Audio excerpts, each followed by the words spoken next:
The VHS Files Podcast contains adult content, harsh language, and possible spoilers. Listener discretion is advised. This week is part 1 of us answering your questions. Welcome to the mini-sode. Hello everyone, and welcome to another mini-sode from the VHS Files. It's a mini-sode. Mr. Mario, it's a mini-sode, hey! Piece of teeny tiny.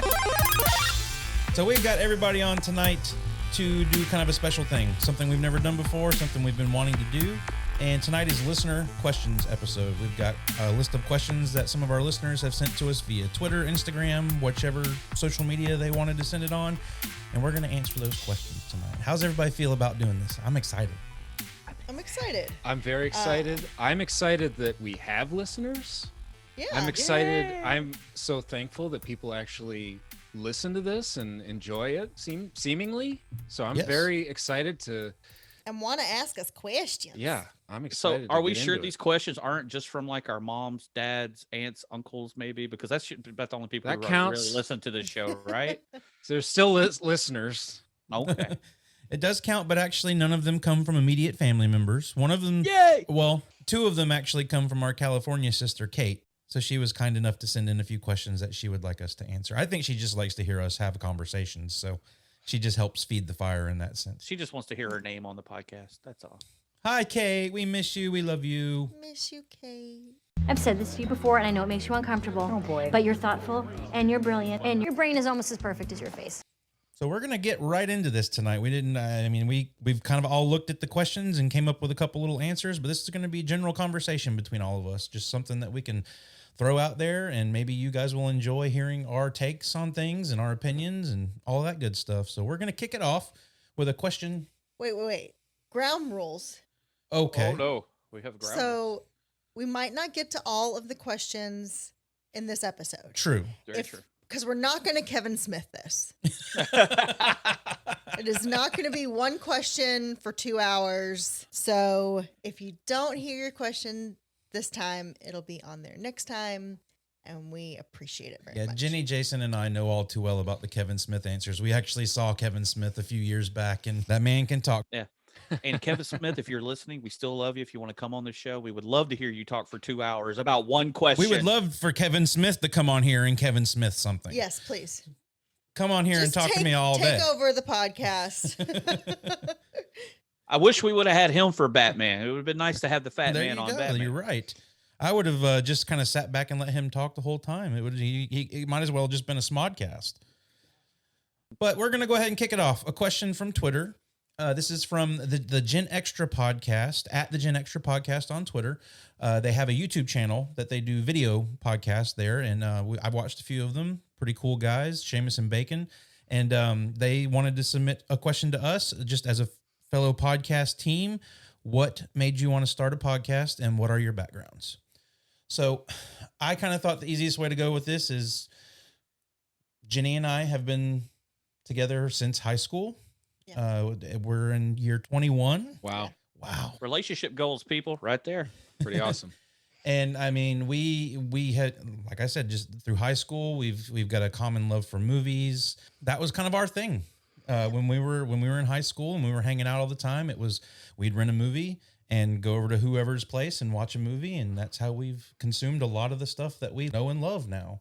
We would go to Movie Gallery, was our local chain video store. And every weekend we would just go and rent some movies and hang out. That's about all there was to do in this town. So. Absolutely right. That's why we're moving away from this town. There's so much more to do there. You guys act like you have nothing to do. Come over here where I'm at. We watch the cows graze around here and think that's utter. I have been to Jason's hometown of Texas, and yes, it is a little podunk town that is not much bigger than like maybe our downtown area. But while you were here, we did watch Texas Chainsaw Massacre in the state of Texas. So you got to enjoy that.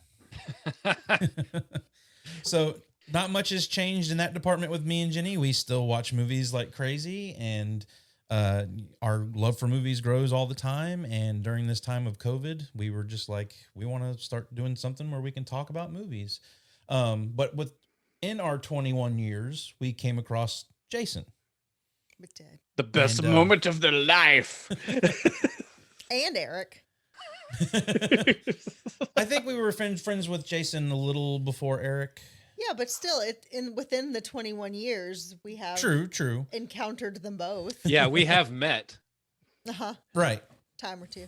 It's funny how we met Eric and did not really become friends with Eric until much later. Like we met him at a specific time, and then it was a pretty good chunk of time later when we really got to know him, and he became part of our because family. Because we didn't live close. Right. That's true, yeah. Before.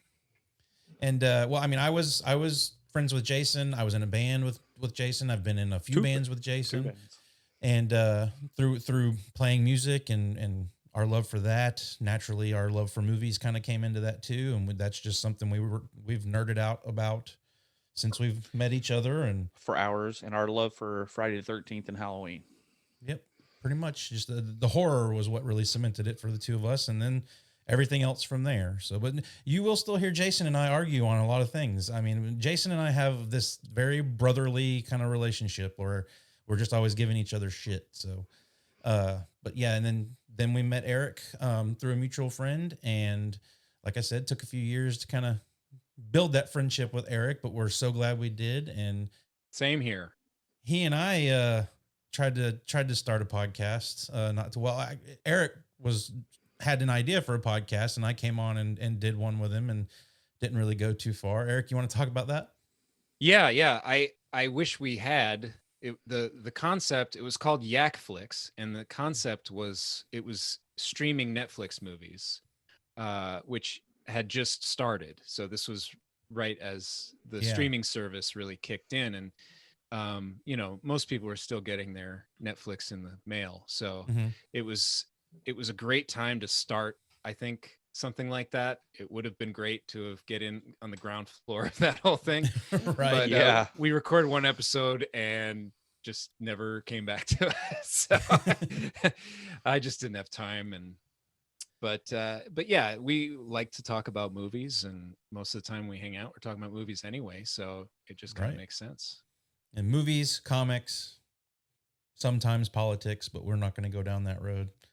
But yeah, I mean, and then all this all kind of culminated together around the time of COVID. It was like we can't go hang out with our friends. You know, Jason's in Texas. I mean, we lived in the same place for a long time, and he had to move to Texas for some personal reasons. And so now it's like, well, how do I include him? Because this is something that we all would want to do. And COVID just kind of cemented how we could do this. And it was just hook up to Zoom and start doing it. And I mean, we loved getting together and just having a meal, whatever, having a couple beers, and just talking about movies. It gets us through. It entertains us. I mean, it's almost more fun than watching a movie sometimes. It just like talking about it with people. Yeah.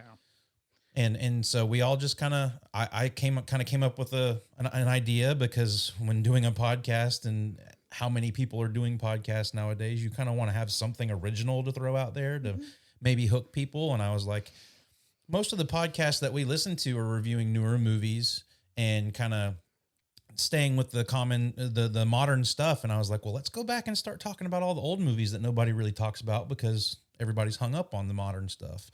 And now that we don't really have any modern stuff since all of last year, like it was easy to be able to take some time and go back and start watching some of these old movies and reminiscing. And it's been a blast so far, and I'm loving doing it, and I'm hoping we can continue to do it as long as possible.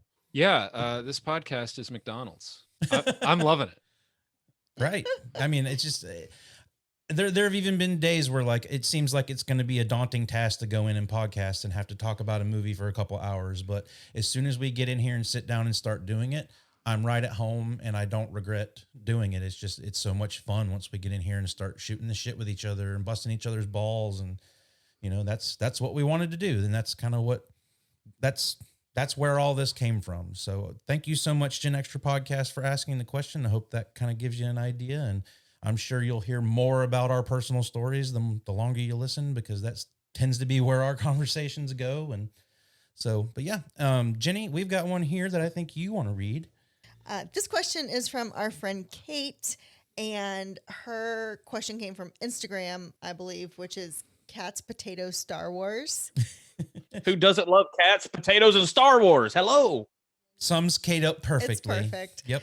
And her question is a two-parter. Twofer. But we'll get to the first one right now.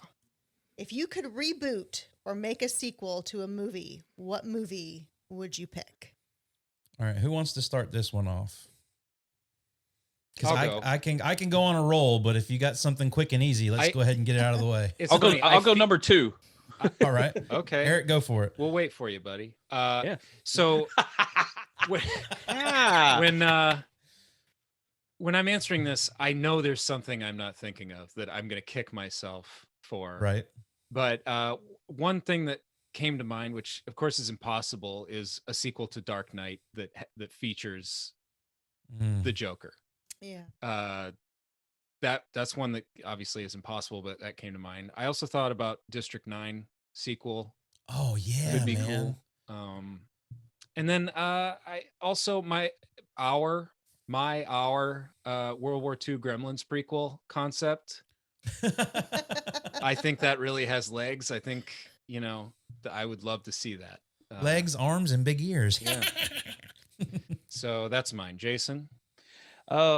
I'm going to go with something really obscure because I think they could do a little more justice to the movie nowadays. Sticking in the horror realm, I would love to see them do a reboot of Maximum Overdrive. This machine just called me an asshole. It's a very obscure underground movie, and I mean, it had a killer AC/DC soundtrack back in the day, but I would like to see what they could do with it nowadays. I mean, they were doing great, but you could obviously see that there were people driving the trucks and stuff back then. I'd like to really see what they could do with it nowadays, because I just watched the movie the other day. I was like, I'd like to see a updated version of this movie, or even the stuff. A sequel. I'm going to flip Kate's real quick. I'm going to go prequel. Okay. I would love to see, because I've talked to Josh. I've had this discussion. I even think I talked to with our buddy Shane. I had this cool idea, maybe in writing a screenplay for it, for The Lost Boy, the story of David. A prequel to seeing where David started from, how old he is or whatever, and him finding Max, and obviously he was turned. And then his story of finding his crew of boys leading right as, he finds Star and all them, and then right into where they meet Michael. I think it would just be a cool idea of Kiefer Sutherland narrating the story. That would be kind of cool. Yeah. I've had this idea for years. I was like, and if anybody hears this and does that, you better cut this me is in RIP. This is Jason's IP. No one is to steal this. Yes. It's an idea I've had for years, but yes, I've been thinking about that so hard. But that's my 2 answers for that. Jenny, I think you've got a good one. For me, it's sequels. I would like the rest of the Millennium trilogy, which is The Girl with the Dragon Tattoo, The Girl Who Played with Fire, and The Girl Who Kicked the Hornet's Nest. To be completed, the American all versions. by Fincher. By Fincher, yes. Yes. That is a great answer. With the same cast, I really loved his adaptation of it. I thought it was very good and true to the original work. I think Rooney Mara was exceptional. Daniel Craig was amazing as in Lisbeth. Yeah. And everybody there I think is cast really well, and Fincher's directing is amazing as always, and I'm really sad that it doesn't look like we're ever going to get that. Great answer. Groovin'. I like Jenny's answer. Thanks.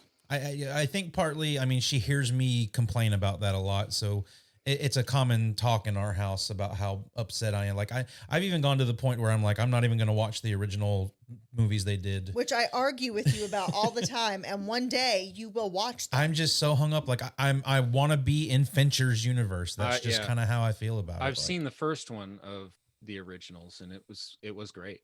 Because I really like Noomi Rapace as well as an actor. Yeah, she's very good. Yeah. And I've heard she's very good in those movies. It's just I have this weird thing as a get over it, person Josh. who enjoys David Fincher. I can't get past it right now. Get over yourself and and watch the damn movie, Josh. I mean, when that movie come out, man, get over it. Life's too short. All of the terrible horror movies that I've had to watch with you. Oh, And I can't get do you mean terrible horror movies? You No love such the horror thing. movies we watch. They're all great. Hey, Jenny, he'll watch them if you'll watch both Annabelle movies.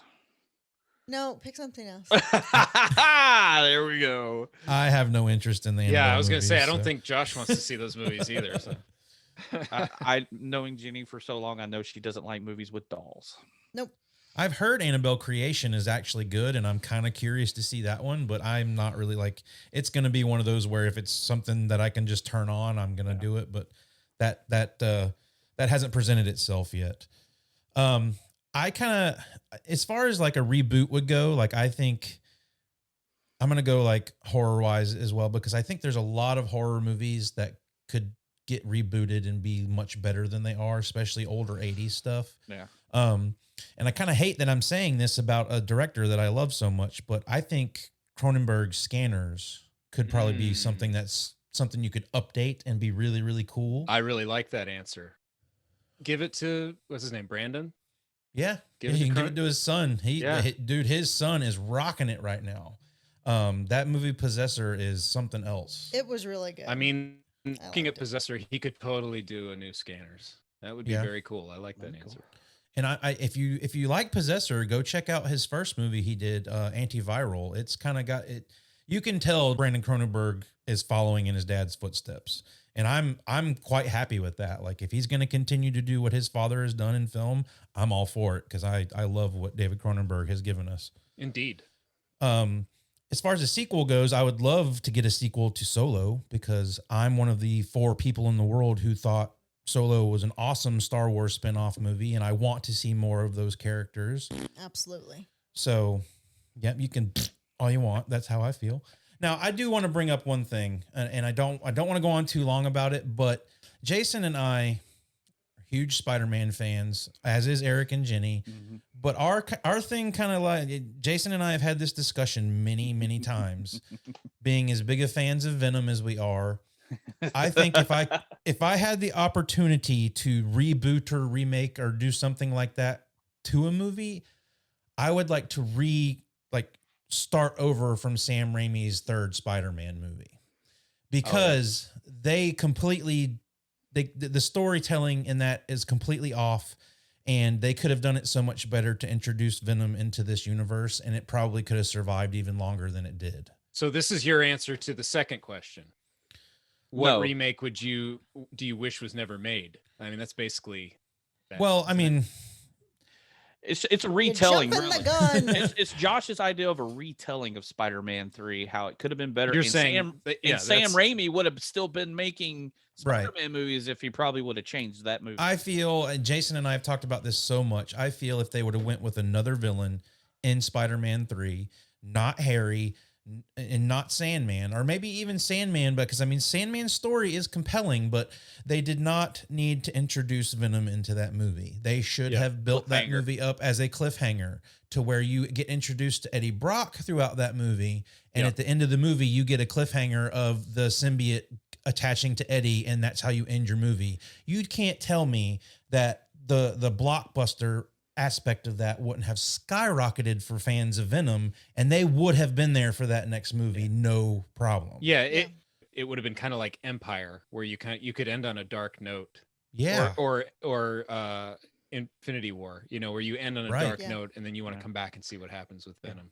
It's just kind of like you see the symbiote cover Eddie. You don't even get to see Venom's full face, maybe the eyes, and then the symbiote jump at the screen, and it makes it go black. Yeah, there's an awesome trailer. The trailer they cut for that movie that kind of, I remember that. Yeah, it was a spoiler that cut to where it ended just like Jason said, the symbiote lunging at the screen. If you would have ended the movie with that, I guarantee you the whole landscape of Marvel's Spider-Verse would be different right now. Yeah, because we would have had a Venom movie, and then possibly after that, a Carnage movie, and then a Maximum Carnage with Hobgoblin and Shriek. We could have went 6 movies deep before they cut Sam Raimi off, but he fucked. So this isn't necessarily like, this is my Back to the Future if I had the DeLorean question. That's what I would go back and do. But is there? You're not going to save Kennedy. Nope, I'm going to save Spider-Man 3 and then make sure Venom gets a good goddamn movie. Yeah, you're not gonna kill Hitler. Yeah, you can't kill baby Hitler.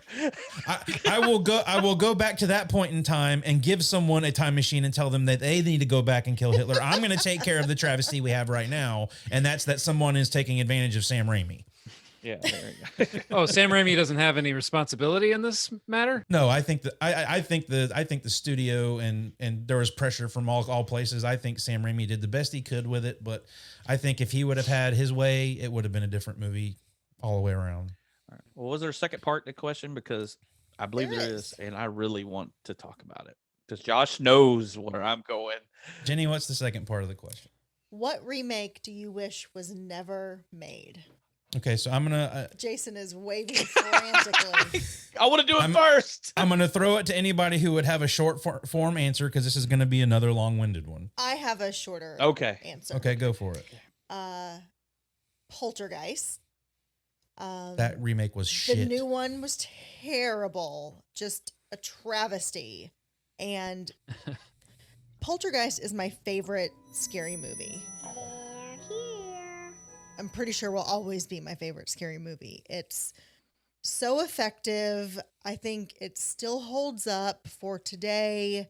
Nothing in there is so like dated effects wise. I mean, it is dated, but the part that is minimal because there's so many other practical effects in it that you didn't need to remake this movie. You could have just left it as it was. Don't remake good movies. Right. Yeah, Is don't. the rule, I think. And I think with part of the first question she asked, I mean, like there are so many movies that have a potentially good script out there that a bad movie was made for them. Mm-hmm. Go back and let's start working with those where the script has potential and the movie was just garbage. Instead of giving us a big budget movies with shitty scripts that we care nothing about. And that's kind of where we're like, they're just rehashing these things that were already fucking perfect, you know? Yeah. And I mean, even with movies that maybe could use an update, they're not doing it well. Right. So second answer to this question is Pet Sematary. Right. I was going to say Pet Cemetery. Absolutely Something in there about it. did not, I mean, could have done with a remake. Maybe just to update it. The first one suffers a little bit from acting, you know, just maybe not having the biggest budget. But what they did with Pet Sematary in this one, just, okay, I was on board with this movie for 95% of the movie. Even the aspect of killing the daughter instead of Gage, like that was fine. Like, I was like, spoiler. Okay, that's new. Hey, I gave a spoiler warning at the beginning. Shut the fuck up. That was fine. And then the last 5 minutes of the movie Just blew it. Yeah. ruined the whole movie, and I can never forgive them. Yep. No fair, no fair. Don't fuck with my Stephen King. Should we let Eric go next? What you got, Eric? Well, I see this says remake, and I kind of did sequel. Well, go for it. I picked Indiana Jones and the Crystal Skull, Yeah. and also Batman and Robin. Both. I mean, Batman and Robin's kind of a remake because you got like a new cast. I don't know, but those are pretty terrible. Oh well, let's twist this on its head. Which would you, if you had to watch one of those two movies, which one would you watch? Oh God. I'm going Batman. I would watch Batman. Really? Right now, I think. God. Oh, I just hate them both. I Crystal there's no Skull good is answer. so bad, dude. I so even bad. act like Crystal Skull doesn't exist. There's only 3 Indiana movies. I don't even act like the other one exists. Well, there's only 2 because after Temple of Doom, they all go to shit. No, I love Last What? Crusade. Josh is trolling over here. Josh is trolling. Whoa, Last Crusade. You are disrespecting the late great Sean Not Connery. Connery. I'll take Schwartz for 500. Well, I will just say Indiana Jones and the Last Crusade movie of the week episode is going to be controversial. Oh God. We'll leave it there. All I got to say is Indiana and Nazis is perfect. It's amazing. That's all you got to have. Yeah. I agree. that all you I'll got, let you Nick? guys get to your whatever it is you got cooked Well, up. can I there. go? Jason, I know what Jason's is, so just go ahead and let's go for it. I just want to make sure you're not going to say it. Oh no! I knew you were gonna say it, so I chose something else. So do you want me to go before He you? has several answers. I have several answers, but I mean, I know where Let's this get is to going. it. Let's get. Hold on. Let me clear my throat and get a swig of beer.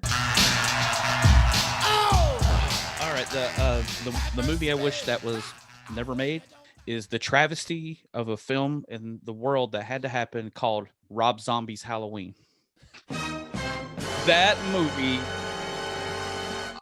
Hey, I love Rob Zombie's music. Still do. And there's a couple of his movies I like.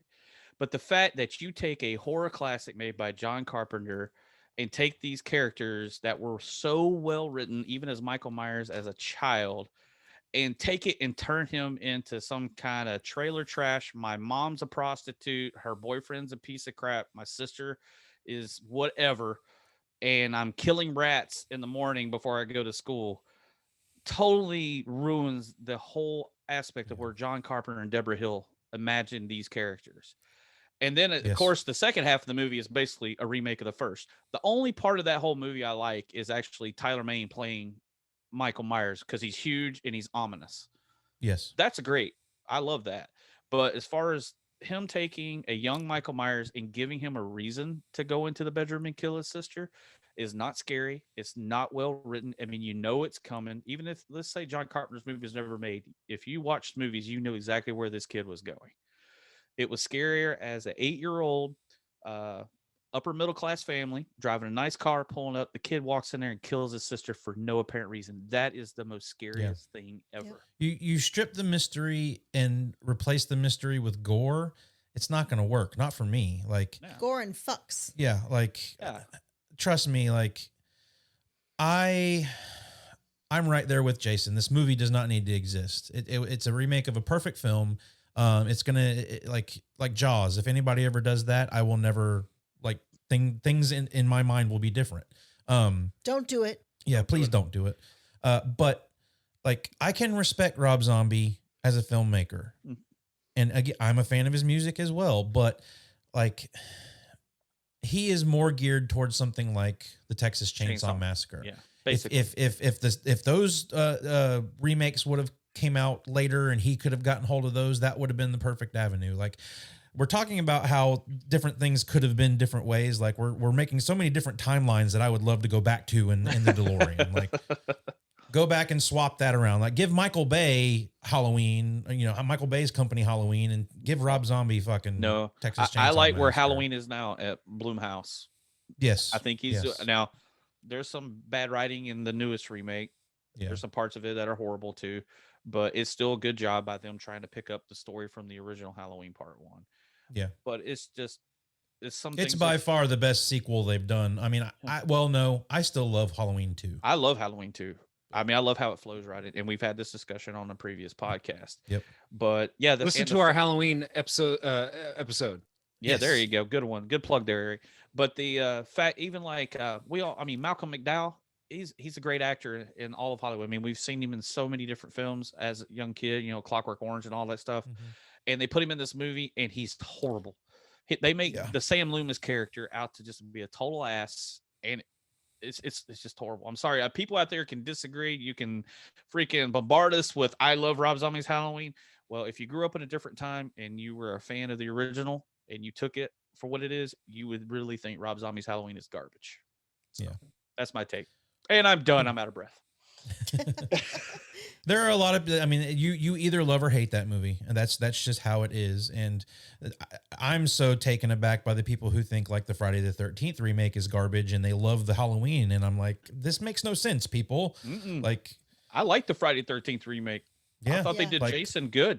If anything doesn't need to exist, it's Nightmare on Elm Street. That was terrible. Now, the one I have to say about that is I think Jackie Earl Haley could make a good Freddy Krueger. You give him a better writer with better practical effects. Get rid of those stupid special effects they used. Yeah. I think it could have been a better movie.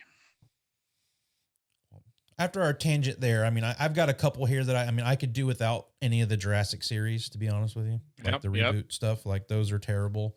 Even though Chris Pratt is a I like Chris Pratt, but those movies just don't work for me. The original Jurassic Park doesn't either. But what? We won't go down that road. Oh Either. God! We just lost Where's listeners. the hot take button? Wait. What did Josh Throwing just them say? out. He said the first Jurassic Park movie is garbage. Is what he just He said. doesn't like Jurassic Park. Josh. A couple of other ones. I just wrote down. Just honorable mentions: Total Recall, Conan, Ghostbusters, and RoboCop. Ghostbusters is on my list as well. But yeah, Made those aren't remake too was- bad. And not to go down that road, I think we may have even talked about this one time before in the Ghostbusters episode, but it's not because of the cast in the Ghostbusters certainly not. remake. Certainly not. It's that movie just writing's genuinely is horrible. not funny. And I didn't see Old Boy. I actually haven't seen the Psycho remake. That Robin Hood 2018 looked pretty awful. I never saw that with Edgerton. Old Boy is on my list too. Like the original Old Boy, the foreign film is so much better. Korean cinema is so much better than American cinema right now. It's not even funny. Well, again, don't remake good movies. Yeah, Yeah. exactly. So- Like Old Boy did not need to be remade. If you can't sit through the subtitles of that movie, then you just don't like watching movies because that movie is amazing. Was Brolin in the remake? Yes. That's right. That's what I thought. Yeah, I couldn't remember. Thanos was in Old Boy. Yeah. All right. Well, Do we have another we're question? moving on to the next one. I think this one comes to us from Twitter. Eric, I think you're taking this one, right? Yes, from Troy L. Sauer. Yep. I think is how you say it. That's one of the guys from Not a Bomb podcast. Oh, awesome. Troy says, What's up, Troy? What's up, Troy? Troy says, just finishing up the Die Hard episode. Love it. This might be my favorite episode. Thanks, Troy. He has a question. What are our favorite Die Hard clones? Interesting. So he goes on to say, do you lean more towards Steven Seagal with Under Siege? Or are you more of a Jean-Claude fan with Sudden Death?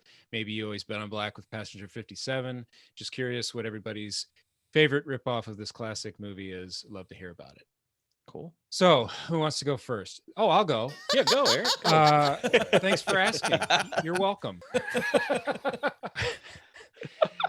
This isn't, I wouldn't say this is a ripoff of Die Hard, and it doesn't necessarily fit into the category that some of these ones he suggested are, but I'm going to say The Raid Redemption. As far as I haven't seen one that guy, you Yeah. haven't seen The Raid? I've seen The Raid. I haven't seen the That's- sequel.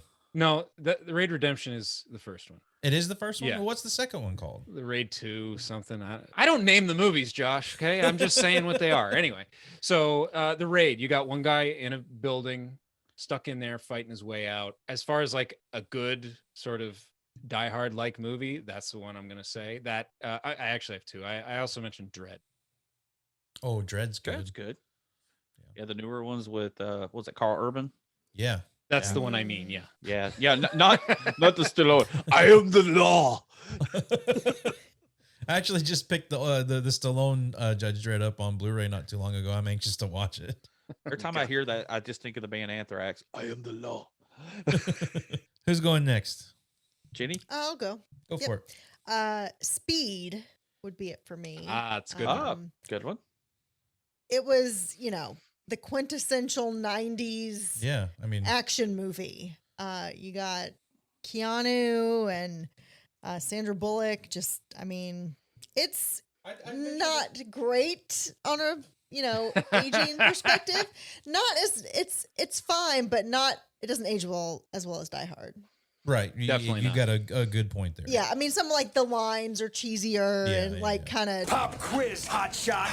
too 90s. Yeah. Keanu hasn't fully realized his role as the one yet. And I'd venture to say that this is probably the movie that made Sandra Bullock a full-fledged star too. So Yeah, it pretty Like- much Probably. it was shot her up more. there. It's funny. It was more of a vehicle for her, almost just as much as it was for Keanu Reeves. Yeah, it Yeah. was the one that really launched him into like the action star. Mhm. we Yep. talk about. I love Bill and Ted. What are y'all talking about? That action So, movie, yeah. Bill and Ted. Yeah, there's action in it. But I like it. I like Speed quite a bit. It was one of those concepts, like Die Hard is one man in a building. Like you got a bus that you can't drive slow. Like, it's crazy. It's definitely a better concept than a boat that you can't stop. Yeah. Oh, we'll talk about God. that one. Let's not Talk about sequels that shouldn't have been made. Jason, what do you got? As a kid, once we watched a lot, were the Steven Seagal movies. Yeah, Like, me too. my mom loved Steven Seagal. We watched Hard to Kill, Out for Justice, Marked for Death. Marked for Death was the one with the Jamaican like voodoo Jamaican, guys. Yeah. Oh 'Cause it yeah, had- and he cuts him in half or whatever. Yeah. And it had our guy from name. He was in the Thing. Oh, Roddy Keith Piper? David. Oh, Keith David. Yeah. Yeah, he was in there. Too. Rowdy Piper. Yeah. No. But I actually loved those movies as a kid, like Under Siege Part 1. Oh, I you know, on watched the all, I boat. watched all that old stuff too. Love man, that stuff. The for whole sure. Steven Seagal, like I'm just slapping you in the faces, I'm fighting you, and then break your arm and throw you on the ground and you're dead. You know, That was the that's thing I great. distinctly remember about Steven Seagal movies is he would break people's arms and legs throughout all of his movies, and it looked so bad, but it was like you just waited for him to break people's arms and legs and shit. The other movie I thought was funny because I'm going to mention it just because Steven Seagal dies is the fact that he dies in the movie Executive Decision. Dude, I remember that being a big deal. Yeah. I remember that like Remember he That was a dies when they're shock when they're in the doing the beginning. plane transfer. He Yeah, dies yeah. in the little, and I was just like, that's so cool that Steven Seagal actually died. yeah, they marketed that movie like it was a Like a Steven Seagal movie. Steven Seagal and Kurt Russell, Russell movie. Yeah. Because remember Kurt Russell was in that movie, not Steven Seagal. But yeah, like when he dies, like 15 minutes into the movie, I remember watching it, going, "Holy shit!" Like Yeah. you yeah, just killed same. the guy I was here to watch. Since he brought up Jean-Claude of those movies, I loved actually Hard Target. There are people are paid to hunt people. Is that when he punches the snake? Is he punch the snake in where that he one? punches the snake. He knocks out a snake. Yeah, and he's got a bad Cajun accent. So there was a Jean-Claude Van Damme movie where they And a paid mullet. people to hunt people. Yes. Because I'm thinking of Surviving the Game with Gary Busey and Ice-T. No, And- this do you was remember way that one? before that, man. Way before that. There's been a few. Even before what was it? The movie The Hunt that just came out last year, or the Yep. year before. Yeah, yeah. Even before that, but yeah, it was a bad movie. But it had diabetes guy in it too. He was in there. Ah, Yeah, Wilford Walter Brimley. Yeah, I'm gonna throw The Rock out there. That's a good one. Sean Oh. Connery. Since Jenny brought up Mr. Sean Connery, who's no longer with us, R.I.P. The Rock's so good. The Rock kind of holds a special place for us because we honeymooned in San Francisco and we actually went Palace there. of the Fine Arts. Yeah, we were Yes. we were there looking through all of that, And we went to Alcatraz. and we went to Alcatraz. Yep. Awesome. Was Sean Connery there? He was not. Unfortunately, not because Oh. the honeymoon would have been over then, and I would have been going home alone. Oh yeah, about to say. She would have ripped that ring off of your finger, put it on Sean Connery. Said, "You're mine." He would have been. Bye bye, Mr. Browning. I am now Miss Connery. A more modern movie that I think kind of lives up to the Die Hard thing is the White House Down, which is not great, but it's not terrible. Like I remember we watched it and I was like, this is a perfectly fine action movie with Channing Tatum and Jamie Foxx as the president. Channing Tate Yum. Taint yum. Taint Yum. Oh God, it's horrible. Okay, Jason, what's the next question? This is from at B-Rad06. I believe this is Brad from Not a Bomb. Am I right? That's right. Cool. The other co-host from Not a Bomb, Brad. Hey, What's up, man? hey. Yeah. And again, thank you guys for the shout out and having our buddy Josh on your show regularly. One of these days, you guys can come over and hang out on our show for a little bit. Just taped an episode. We're talking about John Carpenter's Memoirs of an Invisible Man. I love that movie. Brad at B-Rad06's question is, for any film not ready out, what is a movie you want a 4K special edition of? If I was to answer this question, I don't really get into the whole 4K thing, resolutions of TVs and all that. I just love the movies. I mean, I'll watch a movie on VHS if I love it. So, but I did have a friend of mine throw a couple movies she would like to see on 4K, and it was like Monster Squad, Fright Night, The Wraith, Waxwork, and I would actually like to just have it just to collect, but Trick or Treat on 4K. Yeah. But that's my quick answer because it's not really my thing, Brad. I'm sorry, man. That's more of a Josh thing, I think. Yeah, I'm not. I haven't really started into the 4K yet. I have a handful of them that I've come across, and I just sort of starting. And I'm not even sure what's out on 4K and what's not at this point. So I'm going to cheat with my answer, and I'm going to say 28 days later, which can't happen Right. because it was filmed digitally. So there's no way to get that, but I wish I could, because even the Blu-ray looks kind of yucky, and it would be awesome to have an amazing version of that movie. No. Unfortunately, the problem with that movie is I think it's intended to look bad, and Yeah. like that's Danny Boyle's. That's what That's he the wanted. shtick he's going for with that one. I think there's So- legitimate technological limitations, and it was just Yeah. made in the wrong time.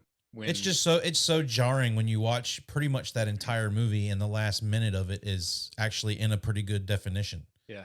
Like when it cuts to It is. the end of the movie, it's very jarring when you see it.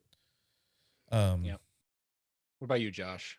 I've got a very quick answer. I mean, not a lot. I mean, the only 4K that's come out of anything of Tarantino's is on Once Upon a Time in Hollywood.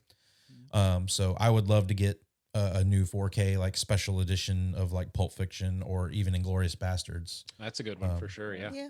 So you give me any Tarantino 4K, I'm gonna buy it. I mean, but Tarantino is also part of that group that's purist filmmakers and likes the grain, he doesn't like the digital film stuff. So, I don't think Tarantino's really into those kind of things. So that's why those are probably not happening. And even with like Once Upon a Time in Hollywood, I think it's just that's the way they're releasing movies now. So there's no choice, you know. But And I don't have an answer yeah, because Josh buys all our movies. I was about to say, Jenny's like, whatever that guy said, because he buys them. Yep. And then she gets mad because there's like an Amazon box at the door or Shout Factory at the door every day. usually it's something like, oh, I'd like to see this movie. I was like, well, I got it. I bought she it has 2 months ago. Yeah. I bought it on pre-order 6 months ago. It just got here 4 days ago. So Yep. we got it. Truth. Very true. Well, I mean, this question kind of goes into the same sort of style of thing here. So this is from at EHS Bio Rentals on Twitter. He or she, I'm not sure. Do you think it's reasonable / realistic to want to collect all releases from some publishers? And kind of with that question, the 4K question, like Eric and I collect a lot of movies. Jason collects a particular movie and Jenny, like Jenny just said, like I'm the one who buys the movies in the house. So usually it's, if we've got something, I tell her we've got it and that's that. I'm a big fan of Criterion editions, the Scream Factory, Shout Factory editions of things, because they're very good transfers of movies and stuff like that. So usually when they put out something from Scream Factory, if I have an interest in a Criterion that comes out, I'm going to get those. But I'm definitely not one to have like all these different editions of something. I usually try to find the best edition of something and stick with that. And like if I've got a movie on Criterion, I'm not going to have a regular version of it too. Like I've got the edition that I want. I know Jason collects a particular movie and has like every single version of it. So Jason, go for it. I have boxes of Halloween.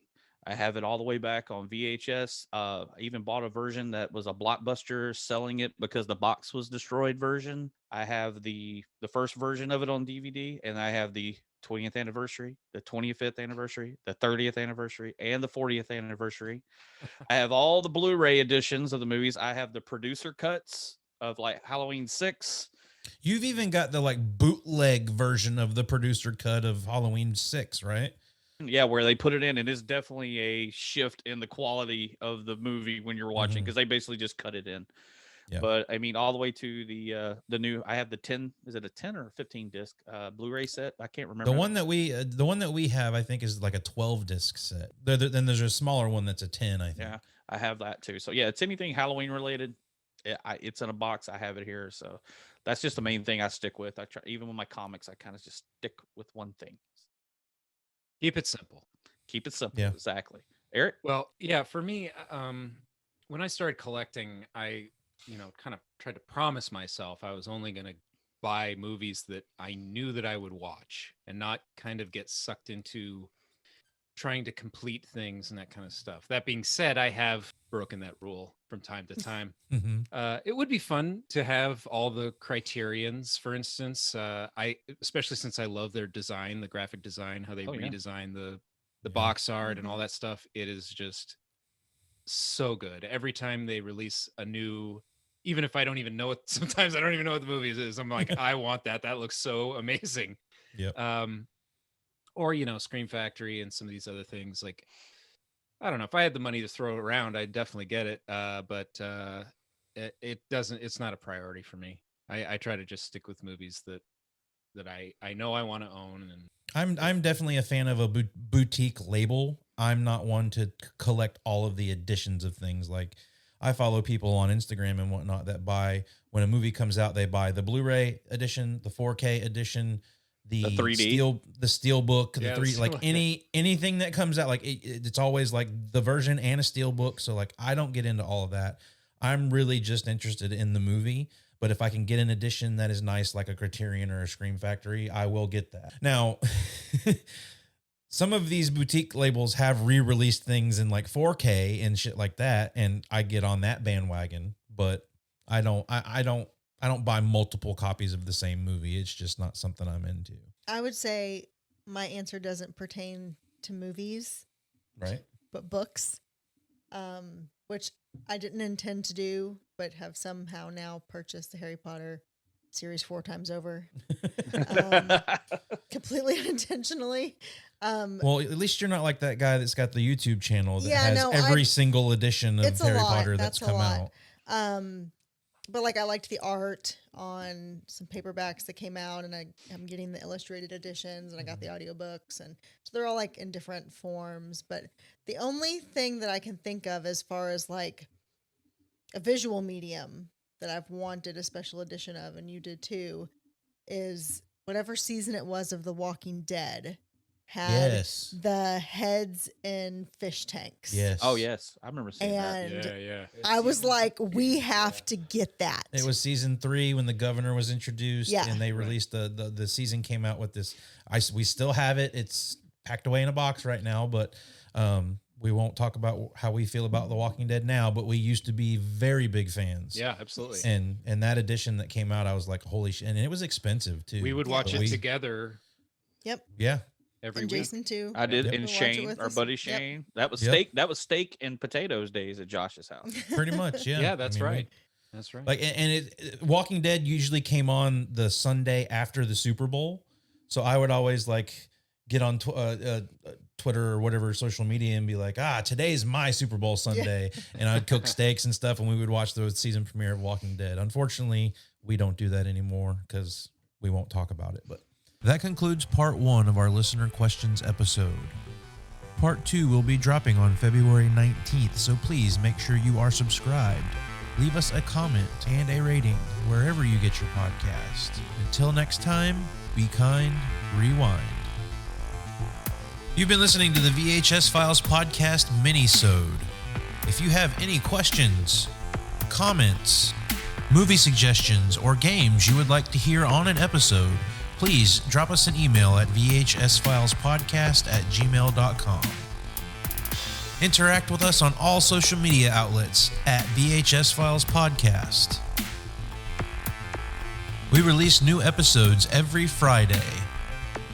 Please drop us a rating and a review wherever you get your podcast. Thanks for listening.